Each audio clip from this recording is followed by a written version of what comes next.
সকালে প্রথম কাজ হচ্ছে আমাদের মানসাফকে স্কুলে পাঠানো। তো এখন বাইরে প্রচুর ঠান্ডা। সকালে ও যখন স্কুলে যায় তখন অন্ধকার থাকে, আস্তে আস্তে আলো হয়। তো ওকে স্কুলে রেডি করে দিয়ে তারপর হচ্ছে যেদিন আমার সাথে যায় তো আরও সকালে বের হতে হয়, তখন তো আরও বেশি অন্ধকার থাকে। আর যেদিন ওর বাবার সাথে যায় তো সেদিন হচ্ছে একটু লেটে গেলেও হয়।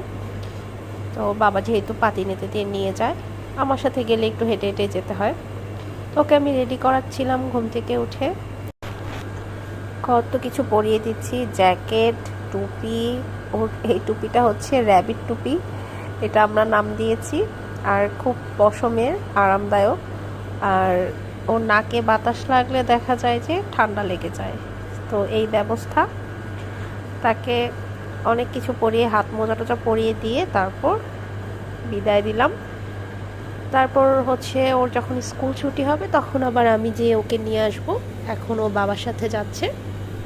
তো এই ছিল আজকে আমাদের মর্নিং আপডেট।